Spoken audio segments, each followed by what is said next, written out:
Okay, so this is Unit 4 Worksheet 2. It says Avogadro's hypothesis.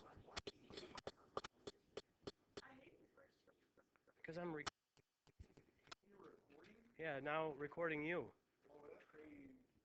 All right, so this is Avogadro's hypothesis. So it says in Unit 2, you learn that the pressure of the gas is proportional to the Kelvin temperature. So Kelvin temperature scale, if you guys remember that, right?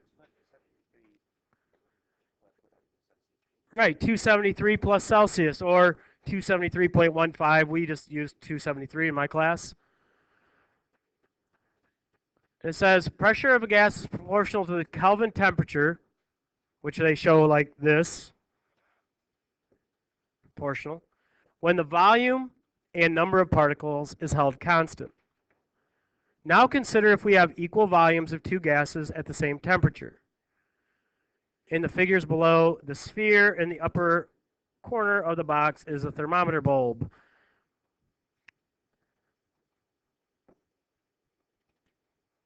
So part 1 says, what is reasonable to conclude about the number of gas particles in each container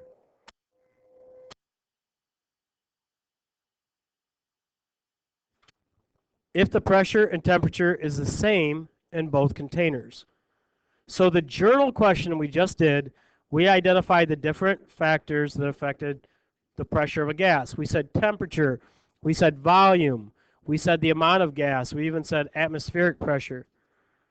All right. When we did last semester, we did these charts called IFE charts. If you remember those, or IFE charts. I don't know how your teacher put it, but we had an I, an F, and an E, and then at the top we had P for pressure, V for volume, T for temperature, and N for amount of gas.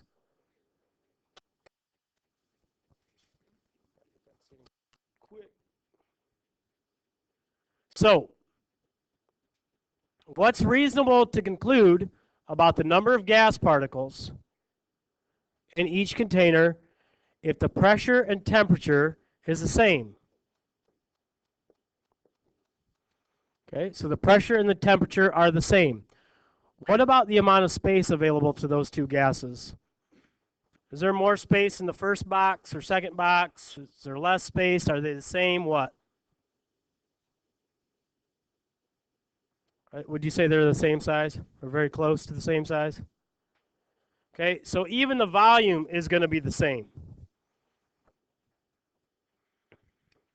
So what's reasonable to conclude about N if P is the same, V is the same, and T is the same? What is it?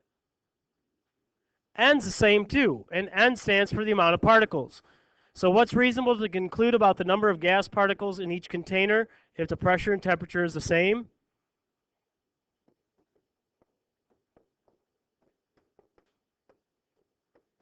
You can write this down.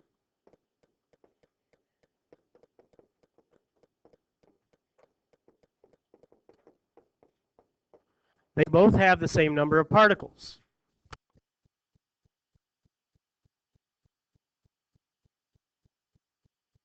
Well, this guy Avogadro, he reached the same conclusion, building on the work of a guy named Gay-Lussac, who first noted that gases at the same temperature and pressure reacted in simple integer volume ratios, like simple numbers ratios. His hypothesis made it possible to deduce the formulas of compounds formed when these gases react. So even though we can't count these individual particles and know exactly how many there are, and we can't actually see the particles joining to form molecules, we can figure out their formulas by how they react with one another. On the second part, or next paragraph, it says, you've seen evidence that two volumes of hydrogen gas react. We haven't seen that yet. We're going to see it right now.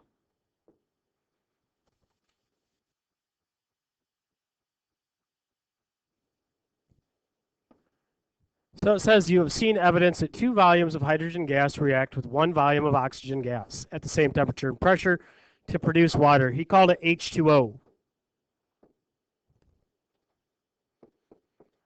I'm sure most of you, if not all of you, know H2O is water, right? That's what we call the chemical formula of water. The conclusion that two molecules of hydrogen combine with one molecule of oxygen to form water works only if we assume that each volume of gas contains the same number of particles. That's what we were talking about in the beginning. So even by not being able to exactly count all the particles because they're too tiny for us to count them out, we can see how they react. And the fact that two volumes of hydrogen react with one volume of oxygen gives us an idea that twice as many particles of hydrogen combine with half as many oxygen. So on number 2, if I'm going to represent molecules of hydrogen and oxygen in the containers below, and I'm just going to use black because I know you guys just have probably one color there, and you can follow along with me here. React these molecules to form water molecules, leaving no leftover gas. So I'm just going to start by making like 4 dots in each. I'm going to make, so from last semester we had one of our modeling norms that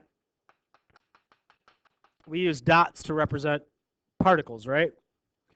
So I'm going to do hydrogen particles as black dots, and I'm just going to make like 4 of them.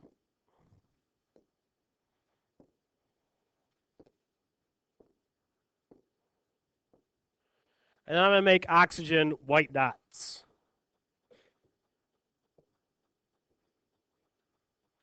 By just drawing a circle.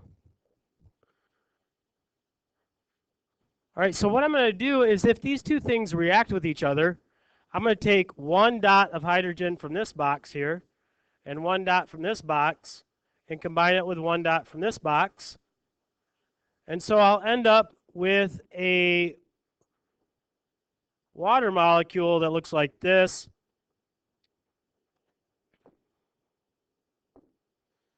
All right, it's got 2 hydrogens and 1 oxygen.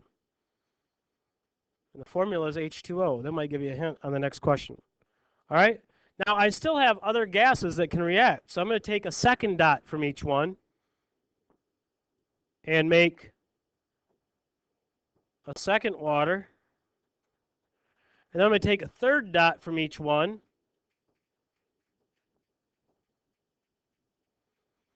And then I'm going to take a fourth dot from each one.